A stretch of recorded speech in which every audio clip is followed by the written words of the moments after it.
Hello, I'm James Toy, Senior Vice President of Government Affairs for KCRAR.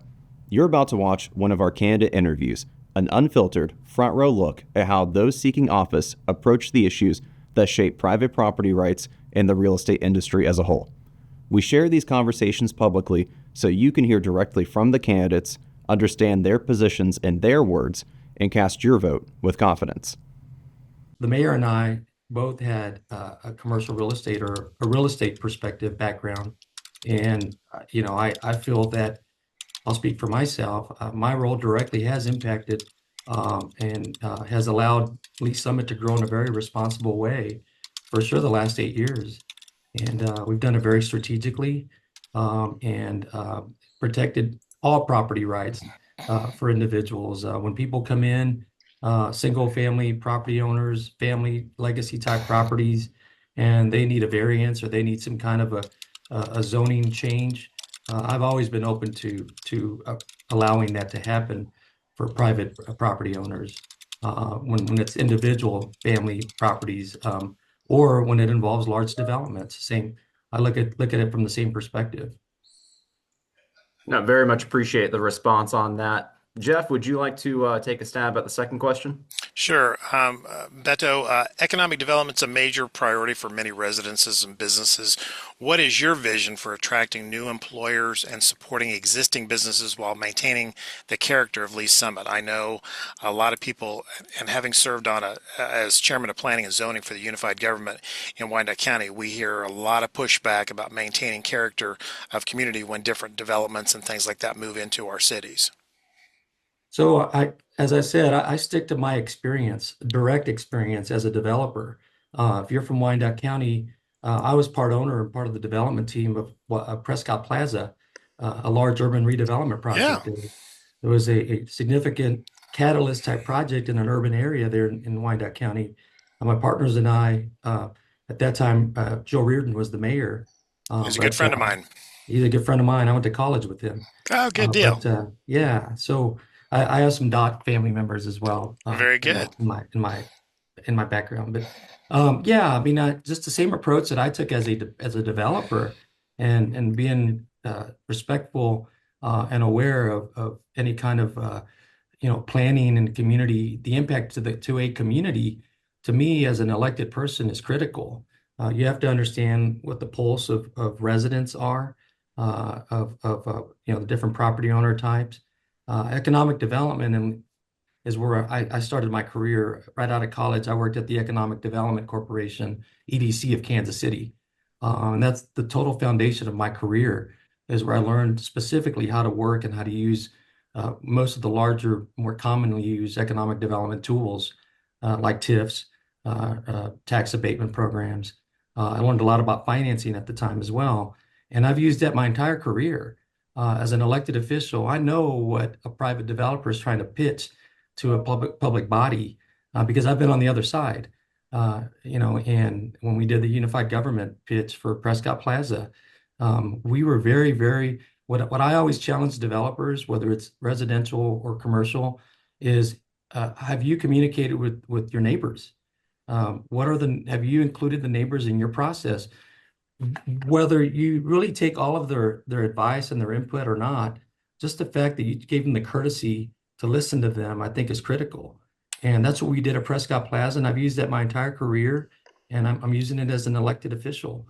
And as a council representative, the mayor in our form of government has selected me as the mayor pro tem all 8 years that we've been together. And it's not because and when you have political environments and campaigning, you hear it all.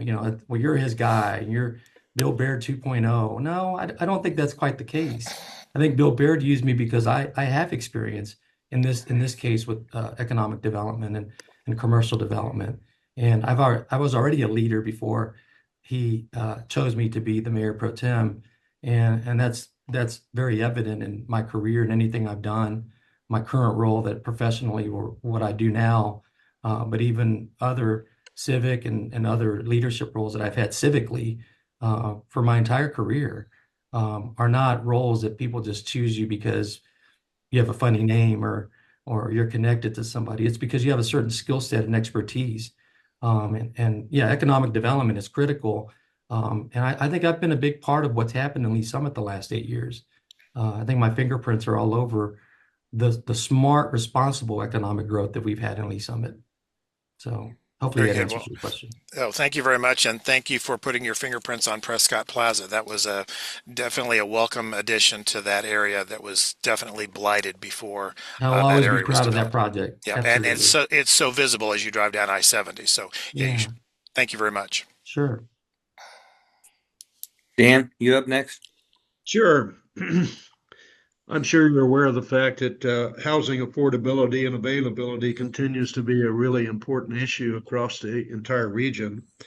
What policies or initiatives would you champion as mayor to ensure diversity, versatility and sustainability in Sure, housing? sure.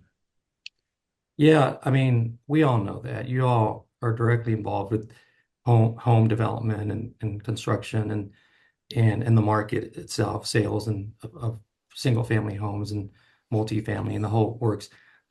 Affordable, attainable, the missing middle, whatever term you use, that's an issue across the whole country, and we all know that. And Lee Summit is not unique to this issue. Um, uh, there's pros and cons to what's happening in markets, fast-growing markets like Lee Summit. On the one side, you have a population growth. It's the fastest growing city with a population over 100,000 in the state of Missouri, period. We're growing faster than Kansas City, Missouri, even with all the Northland development. And at the same time, you know, our home values are over 400,000 for a new home. And there's a big debate, and I'm sure you're going to speak to my competitor at this point. I have one other competitor. Today's the last filing date. Um, they're using multifamily as a platform, the key platform topic, and I think that's very close-minded perspective. It's a very comprehensive uh, answer, and the solution is not a yes and no answer. You have to look at it very holistically. In Lee Summit specifically, we have areas, one district in particular on the west part of the city that's predominantly single family residential with very minimal commercial. And those are opportunities probably for the housing market as far as the missing middle or that more affordable type home product that I think we really need to look into. As a council representative and as mayor, I have and I will continue to look at our zoning and code situations. We've already been very proactive, I think, compared to most cities across the metro area, of looking at our lot sizes, just trying to help builders in some way with residential builders I realize the price of construction, the price of materials, we really can't control that, as you all know. But I have directly, and I will continue to advocate and try to work at minimizing the costs, the fees that are involved in development for homes, multifamily type products. But it's a tough issue, and it's not a simple yes and no answer. But I think I have the background to with the right support, and I can't do it by myself. I would look to you all as leaders in this industry, as well as other stakeholders in Lee Summit to help at least. I don't know that we're going to solve it anytime soon, but at least start chipping away and allow people that can't afford a 400 plus $1,000 house as a starter home, like my own young adult children. I have three daughters that are getting into the workforce. One's a teacher. It doesn't matter if you're in an urban area or a suburban area. Someone on a teacher salary, you're not going to, for the most part, unless you really save up all your pennies for a long time, be able to afford a home right after college. And so, yeah, it's an issue. We really need to continue to really roll up our sleeves and keep working on it. But it's going to take a group effort for sure, a lot of teamwork. Can I ask a follow-up question? Sure. Um, what for your community? What would you consider a balance between multifamily and single family dwellings? What would be a good percentage balance for your community? Yeah, I'd like to say that I'm the smartest person in the world that can figure that out by myself. And we have a guide, strategic plans and comprehensive land use plans, as you all well know, are guides. They're guides that use a lot of community involvement, a lot of stakeholder involvement, citizens, residents, to help come up with goals of what we envision any community to look like. And I think Lee Summit has done a great job with the strategic plan that we'll probably need to revise here in a couple of years. Our comprehensive land use plan, which I was involved with as a planning commissioner, over 8 years ago. Those are guides that we've used. I think we have a good plan. Our goal was to be at 68% single family homes or units in Lee Summit. We're over 70% right now. And when you look at high-rise apartments, our goal is to be at around 10%. We're under 10% currently still right now, even though there's a lot of murmuring going on within Lee Summit that we're building too many. I don't think that's quite factual. There's two key areas where there's large concentration of new multifamily high-rise type properties, but those are it. I mean, if you look at every corner of Lee Summit, there's only two really key areas where you're building the high-rise multifamily apartments. And so anyway, I think our balance is good right now as it is. I think we just need to stick to the plan and stick to what the citizens and people that were involved in preparing those plans, what their wishes were. And if we need to modify them, then I think we're going to have an opportunity in the next couple of years to start reviewing that and making any modifications. But I would day one stick to our plan. I think the plan's working in Lee Summit. Thank you. Beto, how there's obviously been significant growth in Lee Summit during your term on the council. How do you balance continued development with infrastructure needs like transportation, utilities, public services? Because those two things go hand in hand. And is that infrastructure, that civil infrastructure, in place for the kind of growth that you see coming to Lee Summit in the years to come? Great question. That's one of my key, pillars that I'm focusing on and I have as a council representative for the last 8 years. We've been, again, very strategic we know where the new growth areas are, that the comprehensive land use plan has done a great job of identifying and what we want to see in those areas as a guide. The strategic plan, we know that there are infrastructure problems in every community. We have older parts of Lee Summit, like the downtown area, that we've made significant investment in with new roads and curbs and sewers, water lines, in an area like most urban areas that just for whatever reason, either they're decayed or were never really considered in the first place as the cities grew. Most of our older arterial roads in and around, for example, the downtown Lee Summit area, we've recently finished large scale capital improvement projects, or we're on the verge of starting new construction for some of these renovations. So we'll continue to address those issues. I think Lee Summit does a pretty good job with our capital improvement plan to address those kind of issues. But to answer your question about future growth, as you know, the church owns quite a bit of acreage in Lee Summit on the north side and the south side, and so we're going to have some serious issues if we don't address the infrastructure. And that's one of the things that's been very, very important to me the whole time I've been an elected official. And I have some ideas. As an example, 291 there on the north side, that's a problem. We've invested quite a bit in our airport to make it a regional kind of an option for people that want to fly into the Kansas City area. And that's evident also with a lot of the light industrial properties that have been developed around there the last few years. But if we don't fix that road, and we have all this church property coming on board in the next 5 to 10 years, we're going to have some serious issues. And so, yeah, so I've been a strong advocate of going on lobby trips to Jefferson City or to Washington, D.C. to go talk to, Congressman Graves as the head of the transportation department and Governor Kehoe. I've got some pretty specific details of how we're going to address those issues. And it's going to be a combination of what we've already done in my role as mayor pro tem, I've been directly involved with a lot of those uh, collaborative efforts with the state, MoDOT, city, using TIFs, being creative and using economic development programs to have partnerships like we have already done, and we'll continue to partner with those other groups, the state, federally, and private developers as well. So. Thank you. I have a bit of a follow-up to one of your previous responses. You had alluded to the difficulty of owning a home on a teacher's salary. And I think that's an issue that's not only unique in Lee Summit or even just for teachers across all essential worker classes.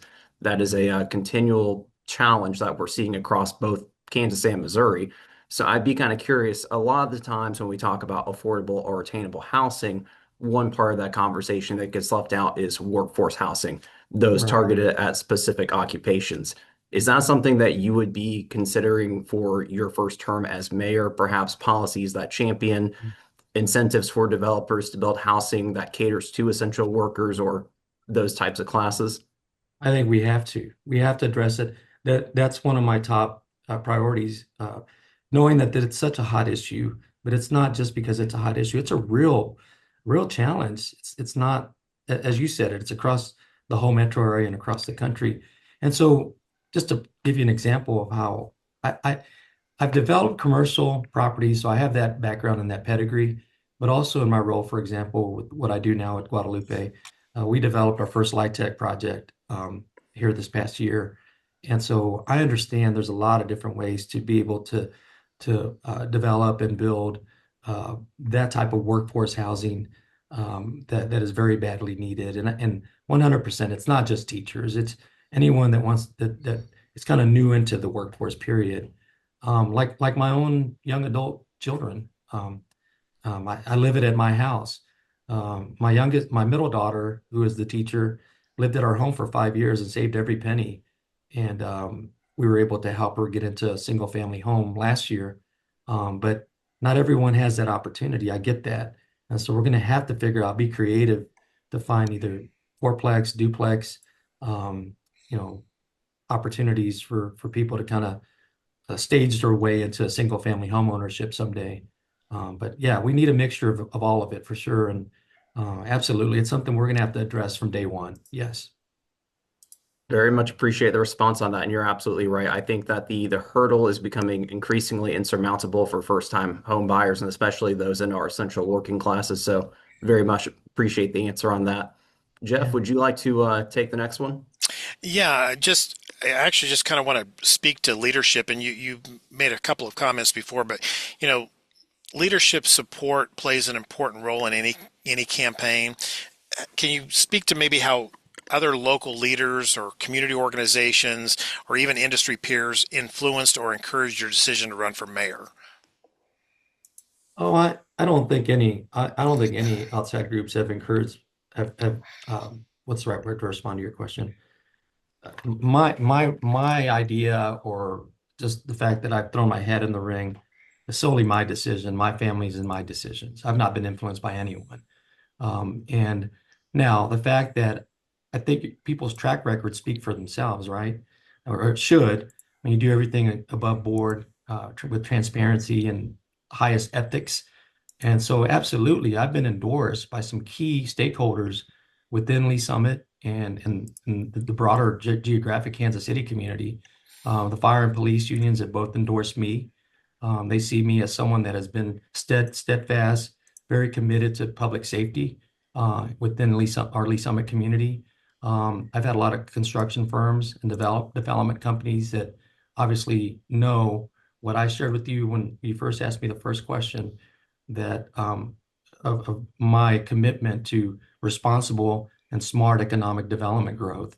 And that's not by luck, or no one's influenced me for that. I think they're supporting me because they know that I'm capable of being a good leader as mayor. And Um, maybe we're getting a little bit off track on the word influence, but maybe more about encouragement. I mean, surely there have been people along the way that have encouraged you to go a little further, to take the next step. yeah, yeah. Well, yeah, thank you. Thank you for clarifying that. Yeah, so absolutely. I mean, I think, you know, in a community like Lee Summit, but it's anywhere in the Kansas City metro area. You know, you interact with people. I'm very transparent. I lead by example. If I'm going to do something, I'm going to do 110%. No one's going to work harder than I am. And so I think that becomes very apparent, and people are always watching you, right? When you're in an elected role, in a public role. And so I think people have observed me lead in a public setting. And I've been highly encouraged by many of the stakeholders within Lee Summit. And like I said, even regionally, I sit as a representative of the Lee Summit Council and the Lee Summit community. I sit on the Mid-America Regional Council Board, and the mayor, tapped me to be his representative 8 years ago, and I'm in line to be the chairman of the Mid-America Regional Council Board. And that's not done again because it's a popularity kind of thing. It's because somebody observes you in a leadership environment and they see how you react and how you lead. And I'm very grateful and humbled that people have considered me for these kind of leadership roles. And yeah, so from that perspective, I've been highly encouraged to continue my path and to take the next step to be the mayor of Lee Summit, Missouri. Absolutely. Thank you. Yes. I guess I'm next up. Realtors are really heavily involved in protecting private property rights. Your time on the council, what have you done, or what is your attitude about private property rights in Lee Yeah, Summit? yeah, good question. Like I said earlier, I think my record speaks for itself. First of all, as a licensed realtor, next July it'll be 30 years. I completely understand. And I've been an investor owner of property as well, right? Both residential, we own rental homes personally, but also commercial wise. I've owned strip centers and commercial properties. And so from that perspective, I fully understand. I don't want government or some other third party group coming in, taking my rights away as a property owner. But my track record as a council representative specifically, anytime we've had, again, individual property owners around the whole entire metro or city of Lee Summit, north, south, east, west, and for whatever reason, either they inherited a large parcel of land, and they need to modify their zoning, or some kind of a variance, or there's easements that are infringing upon their properties. I've always had a very objective and very supportive perspective in anything that I've had a vote on, as a council representative. And 100%, I believe you have to protect individual private property rights for sure. I don't know if that answers your question. Thank you. Beto, you mentioned maybe there were pillars to your campaign. I'm assuming those pillars are going to be your top priorities as mayor. Could you briefly just kind of go into what are the things that are important to you as you potentially consider being the mayor of city of Lee Summit? Yes, absolutely. Like I said, Lee Summit, I would never take credit. I don't think Mayor Baird would ever take credit for the high growth and population that has existed for the last 10 to 15 years in Lee Summit. But it's how you deal with that growth, right? And since day one, really those priorities that I had 8 years ago are still my priorities now. And that's public safety. Public safety, not just fire and police protection, but I look at infrastructure as well. We talked about public safety, that's having safe roads. And so I think my track record speaks for itself, specifically to that pillar.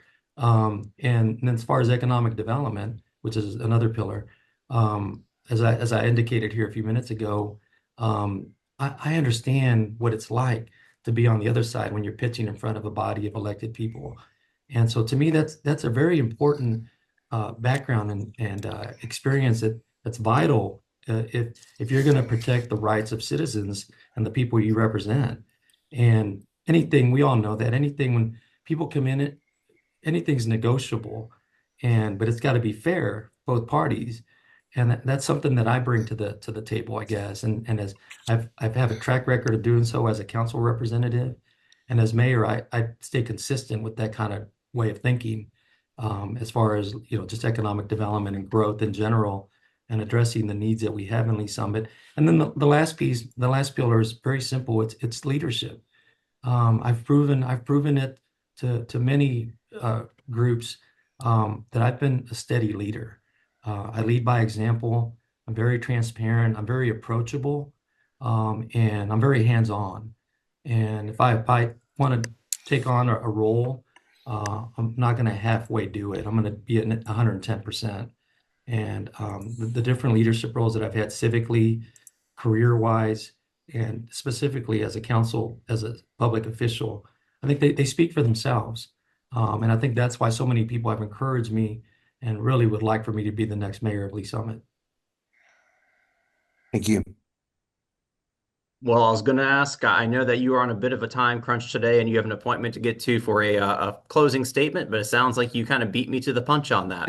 But is there anything that you'd like to share with our members? Any kind of final thoughts? Just want to give you the opportunity. Well, I appreciate your guys' interest again and your attention to just wanting to have this conversation with me. I'm very transparent and very down to earth. I don't claim to be anything other than what you see. What you see is what you get. And you can ask my wife that. But I people choose to run for an elected role. People ask you, are you enjoying it? Is it fun? It's not something that's like fun, like eating Andy's ice cream. That's fun to me. But it's something that you get out of it what you put into it. And at the end of the day, I'm just a regular resident like everyone else that has a certain skill set and experience. And 8 years ago, I felt like I could make a difference. And here we are 8 years later. I think my fingerprints are all over a lot of this positive growth that's happened in Lee Summit, from Green Street, the market, the farmers market downtown, to the different development projects that have occurred throughout the city, and the street improvements, the road improvements. I've had a direct input on all of that, and I feel like I'm probably the most qualified to take the city on, in the next chapter of Lee Summit as the mayor. And that's not saying that someone else that's interested in the role doesn't care or doesn't love Lee Summit like I do. I just feel my skill set and my experience is I'm the most qualified. So. Well, thank you for those final thoughts there, and we very much appreciate your time. Thank you for making some time in your busy schedule and for your continued commitment to public service. If the group doesn't have any further questions, I think we're good to adjourn. Thank you guys again very much. Thank you, Beto. Have a good Thanks, New Beto. Year. Take care. Happy New Year. Thank you. Take Thank care. you. Uh-huh.